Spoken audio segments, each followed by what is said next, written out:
कुछ संगीन वायरस होते हैं जो सेक्सुअली ट्रांसमिटेड डिजीज प्रोड्यूस करते हैं।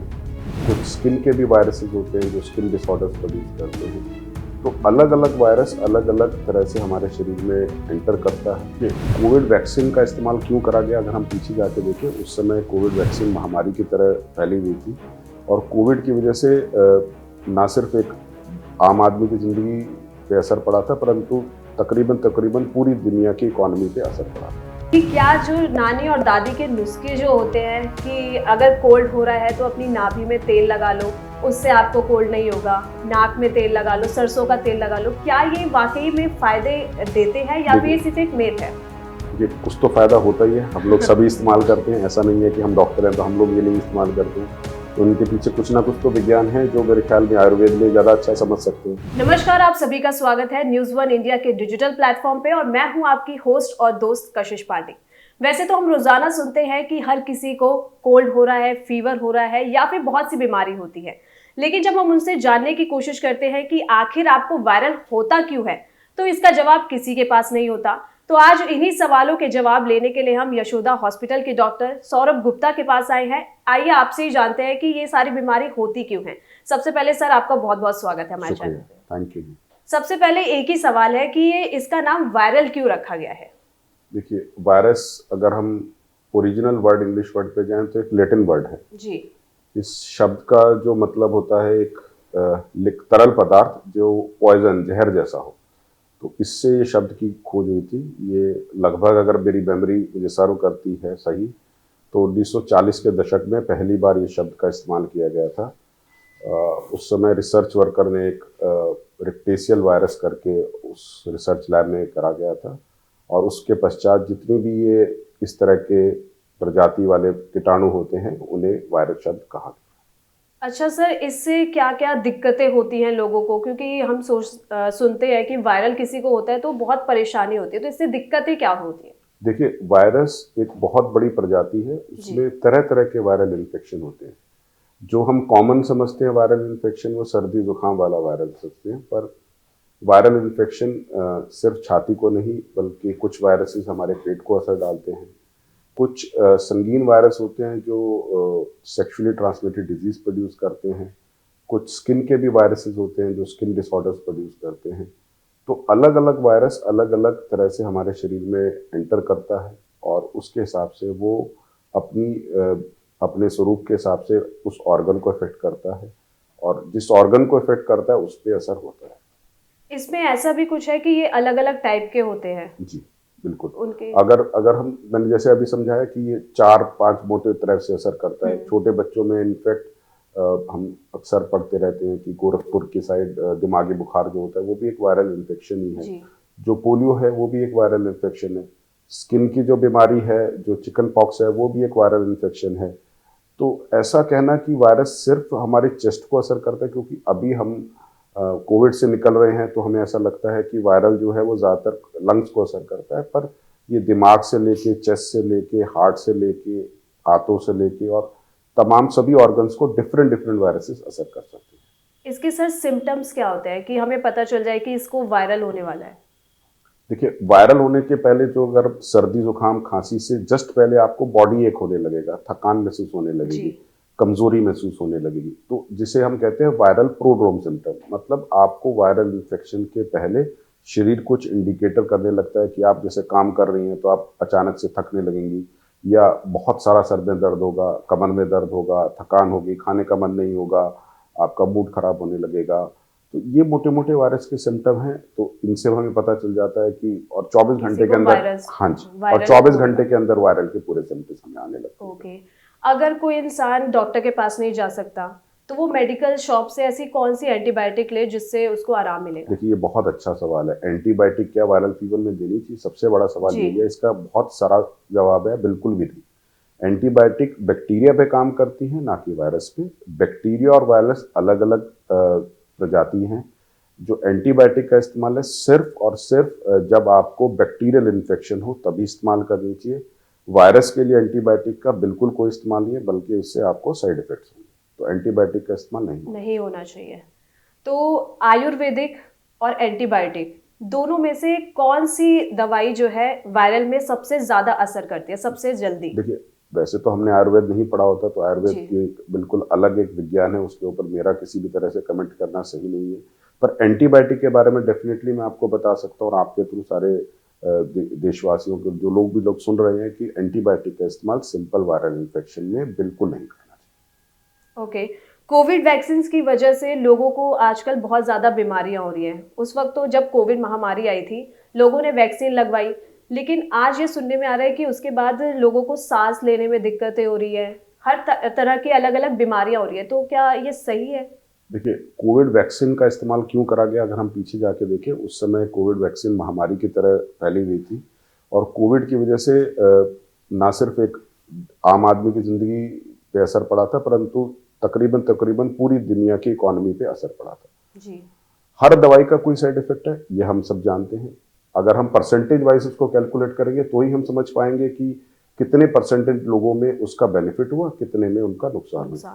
तो वो बहुत माइन्यूट अमाउंट है। जिस अमाउंट में वैक्सीन दिया गया, तो ये कहना कि कोविड वैक्सीन गलत दिया गया या उसके कोई सिग्निफिकेंट इतने मेजर साइड इफेक्ट्स हैं कि जो तमाम लोगों को असर डाल रहे हैं, तो हम लगभग 3 साल होने को हैं, और मैं समझता हूँ 95% से ज़्यादा लोगों को कोई साइड इफेक्ट नहीं है, जो अपने आप में एक बहुत बड़ी अचीवमेंट है। इतने कम समय में एक वैक्सीन बना, पूरे देशवासियों को लगा, पूरी दुनिया को लगा, और इतना सक्सेसफुल वैक्सीन हुआ कि हम उस बीमारी से तकरीबन आज अपने आप को, देश को मुक्त मानते जितनी भी बीमारियां होती है सबके अलग अलग टेस्ट होते हैं, क्या वायरल का भी कोई टेस्ट होता है? हैं। जी, वायरस नॉर्मली टेस्ट कराने का मकसद, वायरल जो टेस्ट जब हम कराते हैं, दो तरह से टेस्टिंग होती है। एक तो हॉस्पिटल में टेस्टिंग होती है, एक रिसर्च लैब्स में होती है।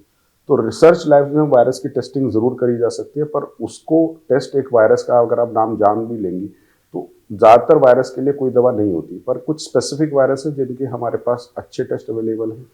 जैसे हेपेटाइटिस बी वायरस है, हेपेटाइटिस सी वायरस है, HIV वायरस है।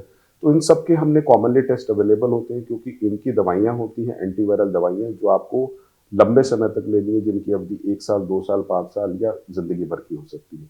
तो इन सब बीमारियों, वायरस के प्रति टेस्ट अवेलेबल है, पर जैसे जो सर्दी जुकाम वाला वायरस है, इन सब के टेस्ट नहीं है अवेलेबल। और कुछ जो पेट के खतरनाक वायरस होते हैं, जैसे बच्चों में रोटा वायरस होता है, या इस तरह के जो वायरस है, इनके टेस्ट भी अवेलेबल हैं, जो हॉस्पिटल्स में हम लोग करते हैं। जी। सबसे बड़ा सवाल यही होता है लोगों के अंदर कि वायरस हो गया है, किसी को वायरल फीवर हो रहा है, तो उसे क्या नहीं खाना चाहिए? क्योंकि जैसे घर में लोग बोलते हैं ये मत खाओ, वो मत खाओ, तो सर इसमें क्या कुछ नहीं खाना चाहिए? देखिए, वायरल इन्फेक्शन में अमूमन आपको सब कुछ खाना चाहिए। बहुत ज़्यादा ठंडी चीज़ों का, बहुत ज़्यादा मसाले वाली चीज़ों का, उनका सेवन नहीं करना चाहिए, और डेफिनेटली बाहर का खाना अवॉइड करना चाहिए। पानी की मात्रा आपको अच्छी खासी लेनी चाहिए, क्योंकि वायरस से शरीर में पानी की मात्रा की कमी होती है। तो तरल पदार्थ अच्छी मात्रा में 3 से 4 लीटर आपको लेना चाहिए, अगर आपको हार्ट की बीमारी या लीवर की, किडनी की बीमारी नहीं है। उस अवस्था में इन 3 अवस्थाओं को छोड़ के आपको तरल पदार्थ, या यानी जितने भी, जो भी आप लिक्विड ले सकते हैं, छाछ हो गया, पानी हो गया, लस्सी हो गया, चाय हो गया, ये मात्रा ज़्यादा होनी चाहिए, बशर्ते कि आप अपने आप को, हम जो सॉलिड फूड कहते हैं, उसको अवॉइड करके लिक्विड फूड की तरफ आपको ज़्यादा। ओके। हमने सुना है कि ऐसे बहुत से लोग हैं, वो बोलते हैं कि ठंड में जो है ना, जब आपको कोल्ड हो तो ठंडा पीना चाहिए। जैसे हमने एक कहावत भी सुनी है, लोहा लोहे को काटता है। तो ऐसे मैंने बहुत से लोगों से बात करी है, तो उन्होंने बोला कि जब हमें कोल्ड होता है तो हम ठंडा ही पीते हैं। तो क्या सर ये सही होता है? मतलब इसको अगर हम साइंटिफिकली देखें, तो ये तो एक कहावत जैसा ही रह गया। जी। जब हम ठंडा पानी पिएंगे या ठंडी कोई भी चीज़ लेंगे, तो गले की जो खून की वेसल्स है वो कॉन्ट्रैक्ट होंगी, और आपका गला ऑलरेडी इन्फ्लेम्ड है, तो वो तो समस्या को बढ़ाएगा, जी, आराम नहीं देगा उसमें। वायरल से बचने के लिए किसी इंसान को इम्यूनिटी अपनी बढ़ाने के लिए और स्ट्रॉन्ग करने के लिए क्या कुछ करना चाहिए? देखिए, वायरल से बिल्कुल सही बात है, वायरल से आप बचने की कोशिश कर सकते हैं। उसके लिए आपको अच्छी मात्रा में फलों की तादाद लेनी चाहिए, आपको डेली आधा घंटा, 45 मिनट, 1 घंटा वॉक करनी चाहिए, आपको पानी की मात्रा अच्छी लेनी चाहिए, आपको एक्टिव लाइफस्टाइल में जीना चाहिए, और जिसको हो उसको कफिंग एटिकेट जो हम कहते हैं, उनका इस्तेमाल करना चाहिए, कि आपको जो कफ है वो आपको आपकी एल्बो को सामने आके करना चाहिए। कोई सर्दी जुकाम हो रहा है तो उसको आपको रुमाल या हैंडकरचीफ यूज़ करना चाहिए। और मोटे मोटे यही है, आपको बेसिकली इम्यूनिटी बढ़ानी है, जो फलों से और ताज़े सब्जी से और सलाद से, इनसे बढ़ती है। और डेली अपने आप को एक्सरसाइज करेंगे तो आप अपने आप को फिट महसूस करेंगे। जी। वायरल फीवर का क्या पोल्यूशन से भी कोई कनेक्शन होता है? देखिए, पोल्यूशन एक अलग बीमारी है, वायरल एक अलग बीमारी है। जी। पोल्यूशन से होने वाले हार्म एकदम से फील नहीं होते, वायरस से डेफिनेटली 95% 98% जो इन्फेक्शन होती है वो तुरंत तो आती है। वायरल से, जो पोल्यूशन से वायरल नहीं हो सकता? देखिए, पोल्यूशन से डायरेक्टली तो नहीं होता, बट इनडायरेक्टली जब आपकी हवा नहीं बहती है और उसमें हैवी केमिकल्स होते हैं तो वायरस का स्प्रेड इजीली हो जाता है, क्योंकि वायरस फिर बहुत दूर तक नहीं जा पाता। सो उससे आप इनडायरेक्टली कह सकते हैं, पर ये कहना कि पोल्यूशन डायरेक्टली क्या वायरस इन्फेक्शन करता है, नहीं। क्या कंट्रीब्यूट कर सकता है? बिल्कुल कंट्रीब्यूट कर सकता है। जैसे हम दिवाली के टाइम पे देखते जी। हैं कि दिल्ली में ऑड इवन लगता है पोल्यूशन की वजह से, तो क्या सर उसमें इफेक्ट करता है? ऑड इवन लगाने से क्या पोल्यूशन कम हो देखिए जाता है? मैडम, ये तो हमारे सबके सामने बिल्कुल क्लियर है। 2016 में शायद स्टार्ट किया गया था जी। जो ऑड इवन की स्कीम। लगभग 8 साल हो गए। इस साल सरकार का क्या स्टैंड रहेगा नहीं कह सकते हैं, पर दिल्ली में जो ऑड इवन स्कीम करी गई उसमें कुछ सरकार ने लोगों की सुविधा के लिए कुछ उसमें सुविधाएं छोड़ दी गई, जैसे कि स्कूल बसेज नहीं होंगी, auto CNG buses, two wheelers. अब दुर्भाग्य की बात यह है कि वो सबसे ज़्यादा पोल्यूशन करती है। गाड़ियां शायद जो हम लोग अपनी रेगुलरली सर्विस कराते हैं, मेंटेन रखते हैं, और टाइम भी 12 घंटे दिया गया, तो लोगों ने अपना 8 बजे और 8 बजे, तो उसमें जो सरकार ने लोगों की सुविधा के लिए जो एग्जम्पशन रखे थे, लोगों ने उसका गलत इस्तेमाल किया। जी। शायद ये सबसे बड़ा कारण है कि ऑड इवन स्कीम जो सोच के करी गई थी, जिस पर्पज से करी गई थी, उतना पर्पज उसका सॉल्व नहीं हो पाया। जाते जाते आखिरी सवाल आपसे लेंगे कि क्या जो नानी और दादी के नुस्खे जो होते हैं कि अगर कोल्ड हो रहा है तो अपनी नाभि में तेल लगा लो, उससे आपको कोल्ड नहीं होगा, नाक में तेल लगा लो, सरसों का तेल लगा लो, क्या ये वाकई में फायदे देते हैं या फिर ये सिर्फ एक मेथ है? ये कुछ तो फायदा होता ही है, हम लोग सभी इस्तेमाल करते हैं। ऐसा नहीं है कि हम डॉक्टर हैं तो हम लोग ये नहीं इस्तेमाल करते हैं। तो इनके पीछे कुछ ना कुछ तो विज्ञान है, जो मेरे ख्याल में आयुर्वेद में ज़्यादा अच्छा समझ सकते हैं। मैं एक एलोपैथिक डॉक्टर हूँ, तो मैं इस पर ज़्यादा तो साइंटिफिक नहीं कमेंट कर सकता हूँ, बट हाँ, हमारे पास भी वायरस, सिंपल वायरस को रोकने के लिए कोई दवा तो है नहीं। बुखार को भी हम पैरासीटामोल से क्लियर करते हैं, और जो भी छोटी मोटी 1-2 दवाइयाँ हैं। तो पैरासीटामोल, हमने सुना है कि ज्यादा पैरासीटामोल लेने से भी जो है ना शरीर में उसके साइड इफेक्ट्स होते हैं, तो क्या हमें कोल्ड या फीवर हो तो हम डायरेक्ट पैरासीटामोल ले सकते हैं? हाँ, पैरासीटामोल तो आप बिल्कुल सेफ दवाइयों में से। ओके। पैरासीटामोल आपको बल्कि पैरासीटामोल ही लेनी चाहिए, स्पेशली अब ये डेंगू वायरस का सीजन है, तो इसमें तो आप बुखार में और कुछ लेना भी नहीं चाहिए। पैरासीटामोल सेफेस्ट मॉलिक्यूल है। हाँ, बिना डॉक्टर के कंसल्टेंट हाँ से जी, हम हाँ, पैरासीटामोल बिल्कुल ले बिल्कुल। सकते बाहर के देशों में, यूरोप में, अमेरिका में, सब जगह over the counter drug available है, जी। जो आप बिना प्रिस्क्रिप्शन के, आप सिंपल वायरल फीवर हो तो अपने आप को अच्छा महसूस करने के लिए, फीवर लोअर डाउन करने के लिए पैरासीटामोल का इस्तेमाल कर सकते हैं। Sir thank you so much, आपसे बात करके बहुत अच्छा लगा। और दोस्तों, अगर आपको वायरल हो तो आप घबराइएगा नहीं, क्योंकि आपके सारे सवालों के जवाब यहाँ पे आपको डॉक्टर ने दे दिए हैं। आप बस इन्हें फॉलो करिए और ठीक हो जाइए। हमें दीजिए इजाजत, मिलते हैं आपसे अगली वीडियो में।